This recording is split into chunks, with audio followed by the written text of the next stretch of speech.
You guys voted for it, so here it is. I'll be going over 10 ways you can stave off the boredom that can come with playing 7 Days to Die Alpha 19 and this eternal wait for 7 Days to Die Alpha 20. So let's just get right into it. Number 1. Push the game settings to the limit. 7 Days to Die does actually have a very customizable rule set when compared to other games. You can change everything from difficulty and zombie speed all the way through to the length of the day and damage multipliers. If you're bored and want to spice it up, the first place to start is to just turn up the difficulty. Go ahead and try combining Nightmare Speed and Insane Difficulty together. If you think you're good at this game but haven't tried these two difficulty sliders together, it's sure to bring you down a notch. But if you're a real gamer and already play on max settings, I challenge you to give the real enemy in 7 Days to Die, time, a bigger advantage. Try 40-minute days for an increasingly overwhelming but still balanced experience. Or if you're determined to gain the favour of Odin by dying in glorious battle, then try setting it to 10-minute days with a horde night every night and 3 times XP. Ah, a new world. Nightmare difficulty won't be difficult at all. Oh fuck! If the difficulty settings the game already has isn't enough, you could try number 2, making yourself a custom rule set. This could vary from something as simple as brawling weapons only, or my own special artificial challenge I call Primitive Survival, where you generate an empty world of just terrain and a third-party map generator, more on those later, enable cheat mode, spawn in 3 short iron pipes, and then disable cheat mode. Then you follow the one simple rule of I am not allowed to craft a workbench. With that simple limitation, you are stuck at Forge level technology, and the most advanced weapons you can get are blunderbusses. Think of it as a way to really test your early game combat skills and see how far you can stretch extremely limited technology and resources. You could of course choose not to spawn in those 3 iron pipes, but you will be unable to get Forge with that, and as such you'll have an even harder but admittedly more boring challenge. But if that challenge in particular doesn't interest you, then just get creative with it and assign your own limitations to really test your adaptability in the game. Number 3 is very niche, but 7 Days to Die does have an extensive level editor and world editor. If you're bored of random gen or just sick of the basic POIs, why not try making your own POIs, and then put them in your very own handmade world. Just remember that level design and world design are extremely labour intensive, so only really try this one if you already know you like that kind of thing. Number 4 is something with a little bit less time investment to get fun out of, and that is multiplayer. I know a lot of the player base just tends to stick to single player, so if you're feeling reluctant, why not just bring in a friend or a family member to a co-op world, and share the misery, I mean fun, or join a server. Multiplayer can be a fantastic way to learn new ways to play and improve your game, as inherently you're exposed to lots of different people with different playstyles and levels of experience. Just remember, some people may take advantage of your civility and really ruin your day if you're not smart. Yo, is anybody in there?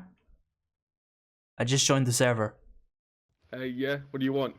I joined, it's day 4, I spawned in the night, a zombie killed me. Have you got like a stone axe or something I can have? Maybe some clothes? Just give me 1 second. Yeah, okay. Oh, hi there. Oh, okay. Oh yeah, you like have nothing. Yeah, I just joined. Give me 1 second. Okay, thanks. I mentioned this earlier, and number 5 is using a third-party map generator like KingGen or Nitrogen. Now Nitrogen is a dead project and is becoming quite unstable to use, so you should probably try out KingGen instead.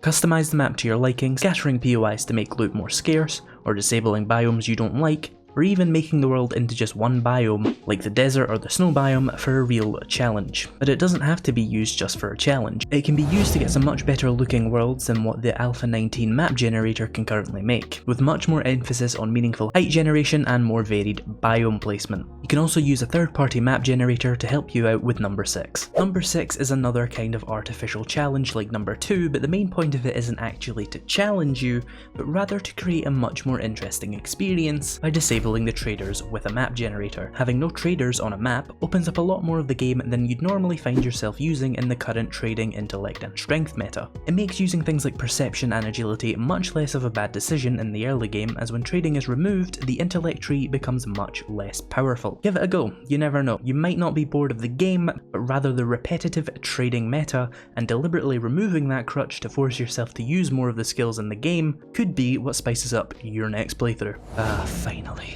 A world with no trader rects. I can finally rest. Number 7 is quite simple. Try an older version of the game. You can do this by going to your Steam library, go to 7 Days to Die, and then hit the cog menu on the right. go to betas and then select an older version of the game, and then wait for it to update and press play. To switch back to the current alpha, just repeat the process and opt out of the beta by selecting none, and then press update again. Sometimes Steam won't load an older version, so when this happens, go to your Steam files and select the executable. If that doesn't work, I can't help you. Nostalgia is an easy way to rekindle your fire for the game. Try going back to the version you first played and relive those memories and see what's changed since then. And if your first version was Alpha 19, why not go back to Alpha 15 and see what the console players are currently working with. Number 8 is so blindingly obvious, but play something else. I know some of you have upwards of 5,000 hours in this game. Absolutely nothing I can recommend is going to make this game fresh for you again. But what can really help is playing something else for a while, get some perspective of what other games are doing, and further develop your tastes. And then when Alpha 20 comes out, it'll feel fresher and newer for longer. My channel may be dedicated to 7 Days to Die, but it is far from the only game that I play. If all I played was one game, this channel would have been abandoned from burnout months ago. Number 9. Watch some YouTubers. Now I know, Prebuilt, you're so biased, but it doesn't have to be me, but it should be. I've lost count of the amount of times I've got about 5 minutes into some other YouTuber's Let's Play series and I've had to ditch the video because it makes me want to try something or do another playthrough. If all the big YouTubers are maybe feeling stale and repetitive for you at this point because you've been around so long, then check out the small YouTube scene for 7 Days to Die. You have me, as you may have guessed. I heard his content is good. But there's also Guns, Nerds and Steel, who makes highly cinematic Let's Play videos that make Permafrost look like a 2010 Minecraft Let's Play. Or if you're just sick of watching Let's Plays, you could check out Ryzen's channel, who makes variety videos for 7 Days to Die, or Primate, who's killing it streaming the Lmao mod, if you prefer live streaming, or Kane's Corner, ran by the creator of the Darkness Falls mod, currently doing a developer Let's Play of his own mod. 7 Days to Die YouTube right now is popping off, goddamn. If you need something to inspire you to play this game, YouTube is the place to go. Obviously, you knew that because you're here, aren't you? Wait, aren't you? Guys? Number 10, of course you all seen it coming. Mods. Use mods. Darkness Falls and the Lmao mod are both hot right now. Darkness Falls completely overhauls the game, adding more enemies, doubling down on the RPG aspects of 7 Days to Die, and massively extending the endgame with lots of stuff to loot, craft and kill. But if all that's a bit too overwhelming for you, you can try the Lmao mod, a much more simple concept. No horde nights, but massively increased zombie spawns and periodic mini blood moon hordes to fight. On top of that, it makes headshots a necessity to kill zombies by massively reducing the damage body shots do, with some big overhauls to make the new early game a bit less punishing, like pipe weapons and scrap tools. And that's just the mods made by one person. Kane is responsible for both of these.